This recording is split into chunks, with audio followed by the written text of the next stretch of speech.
Hi everyone, this is Shantae K. Shantisi. Welcome to my analysis on Friday, June 5th, 2020. It's pretty a jam-packed day, but not like too jam-packed. But I do have some news for you.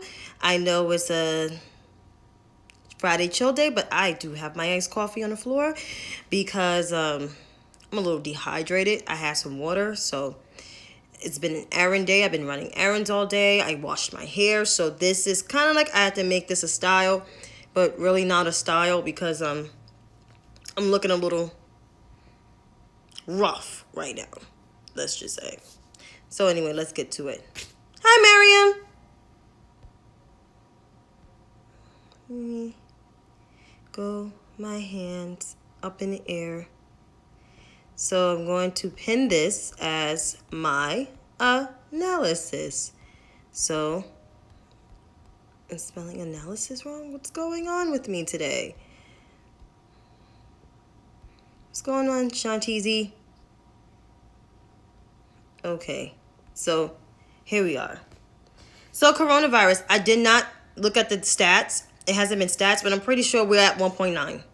We're almost at 2 million cases of COVID. 20,000 cases has been spiking each day. It's about 100, almost 109 deaths. And we still have no testing. It should not be a shock to everyone. But somebody say they're doing well on testing, and they tested 20 million people. That's not enough. You have to test at least 500,000 to a million people per day for COVID. We're not doing that. The only state that's testing more people for COVID is the ones with the most cases, and that's New York State. Preferably New York City. So there you have it. There you go. In terms of Cuomo's briefing, because I'm about to get to, and I didn't even put on the list of the unemployment numbers because I'm going to get to that. Cuomo basically, it was a short briefing, and he basically mostly talked about, the current status here, facts matter. They did fire the police officer that slammed a guy on the floor in Buffalo. In terms of the policing in New York City, I'm going to get to that. It's a later topic because it has to mostly deal with the SBA guy. His name is Patrick Lynch. He's a racist, so he has everything to do of why policing is so jacked up the way it is now. COVID-19, we're still dealing with the pandemic, but we have lower fatalities. Our fatality rate has gone down from 800 per day to now 42 people, which is nothing to praise. I mean, we came down a long steep, but we don't want to see no more people dying. We don't want no more deaths. We don't want no more new cases. I mean, even though we might have some new cases because of the protests that broke out in about 3 or 4 boroughs. No protests in Staten Island, which I'm not surprised. There were protesters in, of course, Manhattan, of course, Brooklyn, some parts of the Bronx, I believe in Queens and Jackson Heights. So 4 of the 5 boroughs in the city have been having protesters, and even upstate Albany and out on Long Island. So I won't be surprised there's some, some spikes in different cases of COVID. But he did address the solidarity with the protesters. He didn't too much address the policing, but he did address the fact that he did warn people to bring your phones. He did say that. I'm not sure de Blasio said it because I don't really watch his briefings because I'm slightly mad with him. But Governor Cuomo said, bring your phones.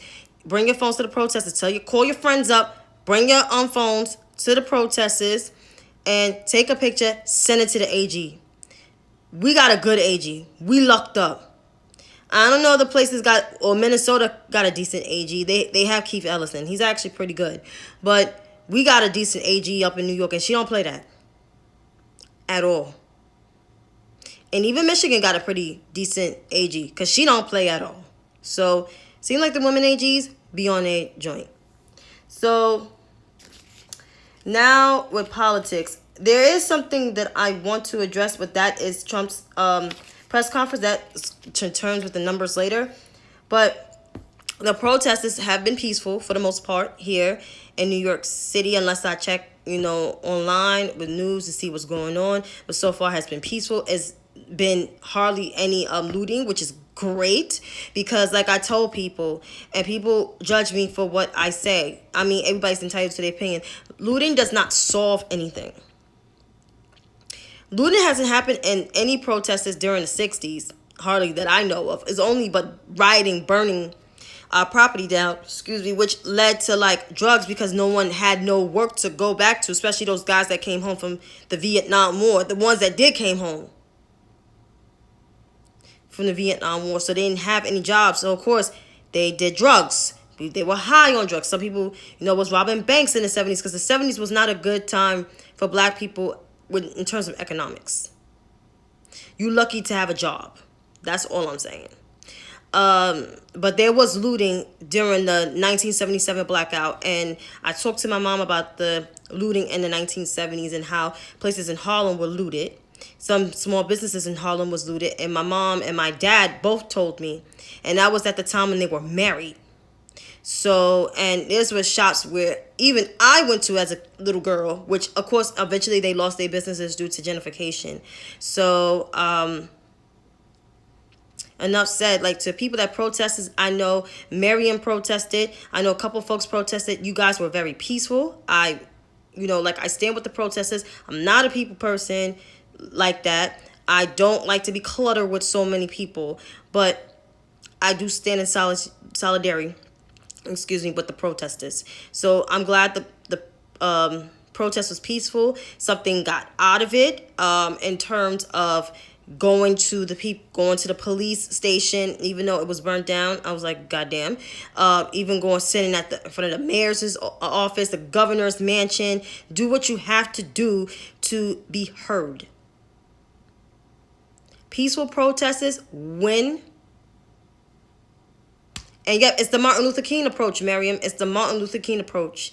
And that's what I was trying to tell people. It's the Martin Luther King approach, and it's the Medgar Evers approach. Malcolm X was pretty good, but Malcolm X was also about by any means necessary, right? So that means guns. That means all of that stuff. So I'm just saying, it's like, peaceful protest will get you somewhere. Having your voice heard will get you somewhere. Speaking calmly will get you somewhere. And that's the Martin Luther King approach. That's how I look at it. In terms of Breonna Taylor, her birthday was today.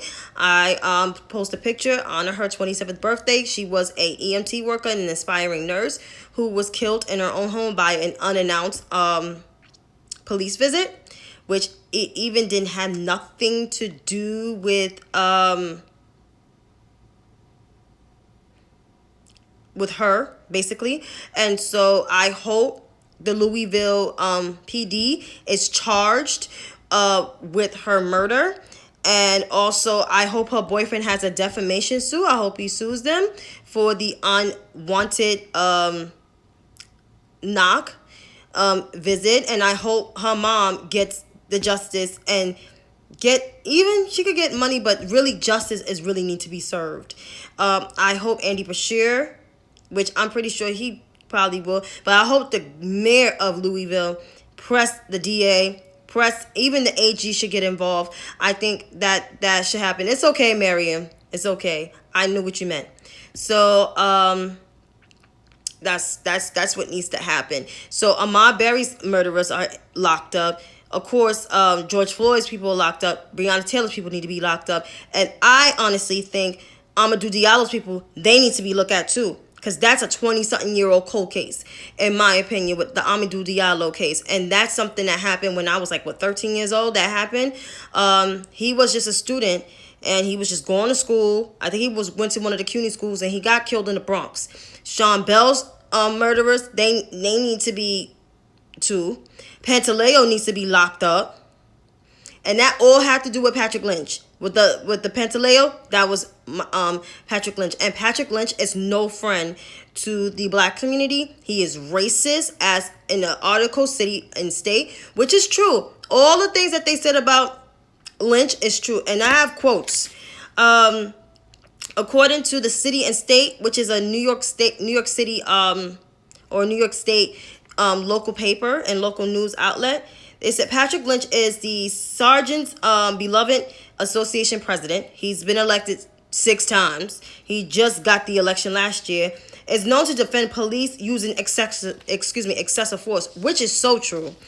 The job is dead, according to the Pantaleo response to then Commissioner James O'Neill of Eric Garner's death. And then I have the full quote. He said, police officers are in distress, not because they have a difficult job, not because they put themselves in danger, because they realize they're abandoned. I'm not surprised that Lynch is for using excessive force. I mean, back in 2004, as much as I didn't care for Ray Kelly and the whole Bloomberg administration, Ray Kelly was actually did not want officers to shoot unarmed black men. Even though they did some fucking stop and frisk shit, which I didn't like that shit either. So Patrick Lynch said, basically he's saying that the commissioner just wants you guys to get killed by basically thugs, aka black men and Hispanic men, which I'm like, this is like, you don't need no one like this, honestly, to lead a police organization and association, especially if they're racist white motherfuckers from Bayside, Queens. Some parts of Queens, like my good friend's boyfriend said yesterday on his live, he said that Queens is divided and is probably second to the most racist borough. Even though it's as much as a diverse area Queens is, you got some sections that's still kind of racist, which is true. It's next to Staten Island. So, pretty much Lynch is racist. And Lynch gotta go. I think the protesters should take it to Lynch's house, Lynch's office. Y'all need to check him. Because he is the guy that is standing in the way of police reform. Because believe it or not, as much de Blasio is pissing everybody off right now, he actually wanted to do police reform. It was Patrick Lynch, people, that was against police reform. Patrick Lynch should be the one that should be held the feet to the fire. Like, basically, go to his house, go to his office, and I'm not saying to incite violence, protest to Patrick Lynch. That's all I'm saying. But if you want to read more of the City and State article, just Google Patrick Lynch's name and you will find that article. That's one of the first things you will find about him, besides his little biography. In terms of what we should do, I just said what you should do. You should also look at Campaign Zero's approach of how to end police brutality and how to just end it, because it's really good, by Brittany Packnett Cunningham, if I'm saying her name right. She's a MSNBC contributor and she's also an activist. She's really good at this stuff. She just had a live with Kamala Harris, which I think it was awesome. And you guys should really, really look at her website, because it's the joint. I'm telling you. And so, within that being said, I'm going to move on to the next topic, which is Mr. New York con artist, a.k.a. Donald Trump. So, he had a press conference today with a litany of lies. And I wrote it down just to make sure, I have my facts straight, because I got this, I watched the live on, on TV, but then I had to recap the lies, the lies on PBS News. So he said we made tremendous progress in terms of the vaccine, which we already know there's no vaccine. That's why people are still social distancing. That's why people are afraid of a second wave coming in September or October during flu season. Also, why governors are keeping their states locked out. He look at the states like South Carolina, Florida, North Carolina, and Georgia. They're seeing spikes in their cases because they're not reopening smart. They're not reopening it by region. They're reopening all together, and they're reopening stuff that's the most close contact with people. So, pretty much, as I say, these southern states that I just named, they ain't smart. They're listening. They're beholden to Trump, and they're listening to him. In terms of look at what Minnesota did in terms of the National Guard, why New York and New Jersey don't have the National Guard. First of all, Andrew Cuomo had the National Guard in certain areas of New York State. New York City refused to have National Guards because they feel like we have 36,000 police officers. We really don't need the National Guards unless it's a really bad emergency. Like September 11th, we needed National Guards. That was like a ultimate thing that we needed. We needed National Guards like ASAP. But in terms of what is it? In terms of National Guards, in terms of like the protesters, we didn't need it because we have over almost 40,000 cops in New York City alone. We are the largest police organization in the United States of America. LA don't even have that much cops as we do. Just saying. And their city is bigger than ours. In terms of referring to the coronavirus, he referred to it as the Chinese virus or the Wuhan virus again. I hope they put out a resolution because I think it was a resolution to stop using the term Wuhan, which because it's racist and offensive, and a lot of Asian people are getting beat up behind Trump's rhetoric, which is true. Almost sound like when Bloomberg or no, was it Giuliani was accusing Muslims, Arabic people or Middle Eastern people of, being part of September 11th, which we all know we all know who the person was. And that's the fear mongering that recent Republicans in recent times since Nixon do. He also said in this thing, I'm looking at my notes, he said the economy can go really bad with Democratic policies, which is, we all know it's bullshit because I live under 2 Democratic presidents, and honestly, my parents have done well. I had received a good education. In the Obama era, in the Clinton era, my parents saved money. My parents was able to pay their rent, pay their bills, and save some money. During the Obama administration, I was an adult by then. I was able to get health care free of charge, get a job, pay my bills. Didn't really struggle too much, just was very hard to find a job. The job market has changed, and that's because of these corporations, but I was able to live fine. Under the Republican administrations, you're paying more taxes. They always change the tax code for the rich. They don't help out the middle-class families. We don't get enough subsidies. I'm complaining about the Bush era. You don't get enough subsidies. But this administration, they cut out a lot of exemptions. That's why it's important to always watch the news. It's always important to vote. People talking about they vote don't count. It's complete bullshit. And I'm sorry for cursing, but I don't want to hear BS excuses. I don't want to hear nonsense. I really don't, because when you say my vote don't count, I'm walking away from you. I don't want to listen to anything that you got to say. Because my grandparents fought tooth and nail to vote, and they had the least education, and they still went out and vote. And as much as their ballots would be thrown in the garbage, they still came back and vote, because that is the power of voting. That is your activism right there. That's your civic duty, and it's a right. Voting is not a goddamn privilege. It's a right. And you need to express that right. People fought long and hard to get the things that was needed for us to vote. Women fought in 1920. Black people fought for the right to vote in 1965 when it was passed. 1964, or 1965. Either way, by the time my parents was old enough, they were old enough to vote, but my grandparents, it made for them to vote, and my grand aunts, and even some of my aunts and my uncles, because they were adults by then. So here we are. Also, back to this disastrous press conference, that the Green New Deal will kill, and we have the cleanest air since, for 30 years. We all know that's crap, because he rolled back a lot of Obama-era environmental protections. He took us out of the Paris Climate Accord. Donald Trump has done so many things to, hurt our country as a whole, with air, that we have an ozone layer problem. We are in a climate disastrous thing. Is hurricanes on top of the pandemic. FEMA funds has been cut. He's... The water's bad. Produce is bad. Even though produce has nothing to do with climate, but it has something to do with agriculture.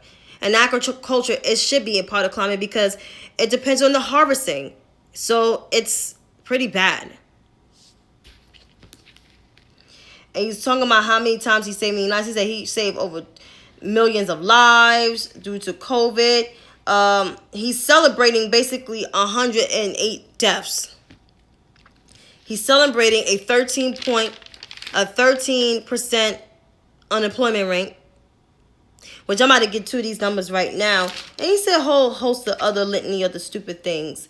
Praising a 42 million unemployment number of Americans. That's crazy in itself. He's praising 225,000 manufacturing jobs. Dude. So according to these numbers that I have, because there's a whole litany of lies, the overall unemployment rate is 13%. And that includes, that 13% entirely includes 17.6% for the Latino community. Black unemployment rate is 16.8, almost at 17%. Asian American, I think it's believed between 15% or 13%. White people, I think is like 11, like probably less than 10. Men unemployed 11%, women 13.8%. That's it is mostly African American women. And the striking number to me was teenagers, 29.9%. AKA, you round that number. If you know you math, you round it. Anything above the 5.5, it turns into a whole number, right? So it's 30%. And there's a lot of teenagers from 14 to 18 or 14 to 20 that work summer youth, especially in New York City. We got one of the largest summer youth programs, probably in the nation. Not quite as sure. And a lot of kids rely on that money. And the minimum wage in New York City is $15 an hour. So a lot of kids are losing out of how much they get a week? Like $400 or $500 every 2 weeks. That's enough money just not to only buy their clothes and buy their food, but to help their mom pay rent. Help buy their school supplies. Just to support them. Because some of these kids are paying their phone bill on $15 an hour. So from that point on, this is nothing to celebrate. This resident does so much of glorifying stupidity, and it's just like a reality show. He thinks this is like a vanity reality show. This is a project and like his own company. This is the democracy. This is a United States of America. You hold the highest office of the land. You was elected by a small portion of people to do a job that has been done exceedingly well out of 40-something presidents. I could say 42, 41, because 3 of them were very terrible. And even the ones I did not like, at least they respected the office. I could say they all respected the office, but half of them were terrible presidents. But this one is by far, he's worse than Nixon and Andrew Johnson alike. At least they halfway knew how to govern the country. Donald Trump does not know how to govern the country. Donald Trump don't even read. And that's the worst when you have an illiterate president who writes on a 6th grade level. My goddaughter has issues, sometimes academically in certain subjects. And she speaks eloquently better than Donald Trump. And she's almost 12 years old. My other goddaughter is the same way. She's 12. And she speaks eloquently. I got kids in my church that speaks eloquently and writes better than Donald Trump. I got little cousins that are 5 and 6 speak more eloquently for my diction, than Donald Trump, and articulate very well more than Donald Trump. So this buffoonery, do not fall for the okie doke, because that's grifting. And I already spoke about grifting, and grifting is a swindler. And I'm going to get to that part of the grifters in a minute. But that was his BS press conference. Now with the presidential politics. So today I got into arguments today. I think Biden delivered a speech, but I'm going to report on that tomorrow. But all I know is I got into arguments today on Twitter about the VP pick. And I think it was a a retweeted reply of choosing Ayanna Pressley as the VP pick when she's not even being vetted or being considered. So I said, no, ma'am. And don't get me wrong, I like Ayanna Pressley. She's probably one of my favorite out of that whole little new squad thing.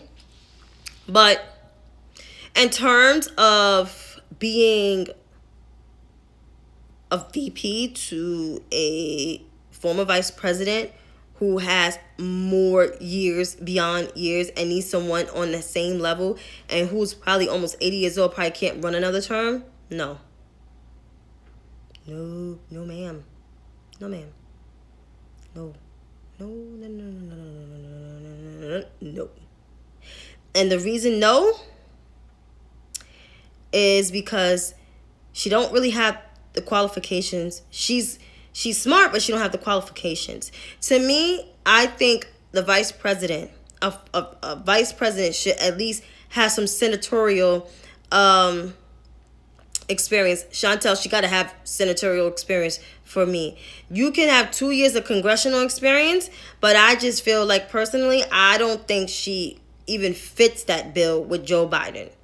If it was another president, another person running for president, then possibly, yeah. And even that, I don't think she wants it. I think she enjoys being in Congress. I think she probably wants to see herself moved into the Senate, which I think she'll serve purpose in the Senate. If somebody decides they want to, retire from the Senate, or say Elizabeth Warren is chosen for a cabinet position, I can see her running for the Senate. I can see her being chosen to be in the Senate because she has that qualifications to be in the Senate. She's old enough to be in the Senate for starters. Also, in addition, you got to have foreign policy experience when you're a VP. Besides the fact you can know domestic experience, you can speak well, but if you don't have that foreign policy knowledge of what the hell is going on right now, and I think she's only on the oversight committee and another economic committee. I don't think she really have too much of classified information. I don't think she looks at classified information a lot because she don't serve on the judiciary or the intel committee. I mean, she serves on a high committee in terms of the intel, of the oversight, but it's you got to have a lot of foreign policy experience, and she's not even considered, and honestly, I don't think she wants it. She don't even care. And that's the truth. Val Demings is the no, because, she's older and, she was a cop. And they're going to be like, oh, she was a cop. And they will do the smear like they did to Kamala Harris. They just do it to her worse. But Val Demings don't really slightly want it, but then she's like, nah. So I got into arguments with people about that. I'm like, there are more qualified women than Ayanna Pressley, Val Demings, and Elizabeth Warren. No, excuse me.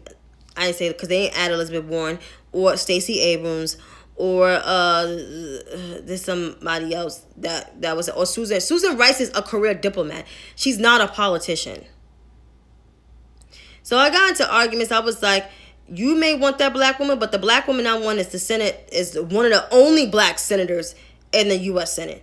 Because honestly, to say the truth, you need somebody that not just only could kick Pence's ass on the debate stage, but can also go to other countries and represent us very well. Because our reputation is so jacked up. The United States is not even only an isolationist country. We're not even really considered as a superpower in my eyes, because we listening to what Russia is saying. We're not listening to what our career diplomats are saying and the State Department. And who's to say we don't even have that many people working in the State Department, because Pompeo is a Trump lackey. He'll fire anybody that's investigating him. You heard the stories about his IG investigating him on using state funds to have dinners for a campaign, a possible campaign for Senate, for a Senate seat in Kansas. So we don't have that many people in the State Department, and our state ability is so jacked up. So who we need in that VP seat is a Kamala Harris. Susan Rice can be a possible Secretary of State, but she's not a politician. She's a career diplomat. She's somebody that can be an ambassador, like she was, again, ambassador to the UN. Because honestly, to tell you the truth, we need experienced career diplomats, because half of them is gone. Half of them can't even work for this administration, because they feel like this administration lies constantly, and they're cozy up more to Russia, and Russia's supposed to be the enemy. So when I tell people this things like it's about foreign policy, which is 50% of the VPs, and I dated back from VPs I did not like, but they had foreign policy experience. You have to talk with our foreign allies. When the president can't represent itself, the vice president is going out there to represent the country. And even stupid Mike Pence is doing that. But he's doing a poor job at it. He's horrible at foreign policy. He's not like Joe Biden, who was the former VP. He's not like Al Gore. He's not like, I think, Walter Mondale, who served under Carter. He even not like Lyndon B. Johnson. And I didn't even like Lyndon B. Johnson, to tell you the truth. But I'm just saying, or even Dick Cheney, who I couldn't stand, or George Bush Sr., who was the vice president to Ronald Reagan. But at the same time, it's like they had the foreign experience. They did foreign jobs. They were secretary. Some of them were Secretary of States at the time. Some of them had like, career diplomat jobs and all this stuff. So and served on judiciary committees, served on intel committees. Like Kamala serves on the two top Senate committees, judiciary and intel. In intel, you're looking at classified information from the FBI about foreign stuff, about foreign policy. So it's just like, whoa, yeah. You need someone to have knowledge of the foreign situations going on.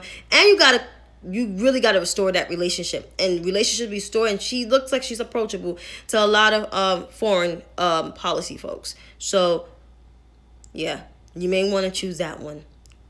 She checks all the marks, and her and Joe Biden they share some of the same things, but Kamala's more progressive on things such as the LGBT stuff, and the more stuff on Black women when it comes to maternal health and all that stuff. So yeah, so we're not mules to anybody. We're not gonna be playing AG for no one. Period. Because that's what was told to me. But grifting. So we already know, y'all saw the video of Candace Owens being a grifter, saying a lot of horrible things about George Floyd, saying he's nothing to praise, he's no martyr, he's no hero. That's what it means. But it's like, I said I had a whole video about it, and of course I got one criticism about it, of course, because these people worship the stupid shit that Candace Owens say. She doesn't really have a sole purpose. I'm going to look up her website, I think, tomorrow. And I think I'm going to probably list some things about Blexit, because she is like a whole topic discussion of what grifting means. Because it's like you're conning people to your game.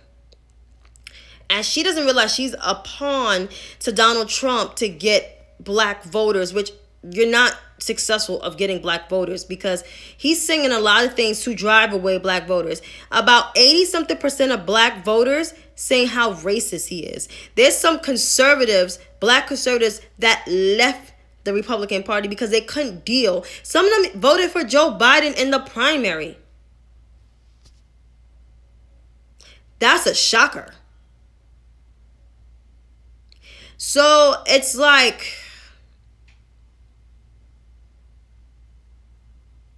where we are in the country. We got to watch out for people. You got to read about Candace Owens. You got to watch that horrible video. I watched 9 minutes of 17 minutes, but she's a grifter. That's all I'm saying. And this NFL video of the players coming out and speaking against police brutality, and they have their boss actually sending out a sincere video, which I'm like, dude, you should have gave Colin Kaepernick his job back. You should have gave him back his job and should not punish him and should not fire him for kneeling, doing something that American citizens do. A lot of people don't stand up and sing the American flag. Sometimes I don't. I don't even want to sing that crap. I want to say, lift every voice and sing. Like, I want to, say that. I don't want to say, oh, say, can't you see at the dawn? No, I don't want to sing that. Because we honestly, to tell you the truth, I feel like I'm not created equal. And that's how he felt about the police brutality. And I don't blame him. But now they should give him back his job, which they're not probably going to, because that's just how they are. That's why Trump has to get out, because half of these owners of these sports teams and these associations are beholden to Donald Trump. They give him money because he gives them money. So remember, this is all a money thing. Everybody talking about canceling these people. These people are, no matter who is in office, they're always going to donate money to people. If they feel like if they do something for them, you got to do something for me. It's like this for that, So that's where we are in the world. But to conclude, this is one of the craziest weeks. I hope, change did happen. Something came out of this, and we hope that more progress is happening. We hope that these guys get, what they deserve. And hopefully these guys, honestly, I hope that these guys, get sentenced, get a trial and get sentenced right away. And hope it goes expeditiously, because George Floyd's family, and I'm sorry to pause, can actually get the justice that he deserves, and he can finally rest in peace. And the same goes for Ahmaud Arbery and Breonna Taylor. So within that, folks, you have a good night. I see you then.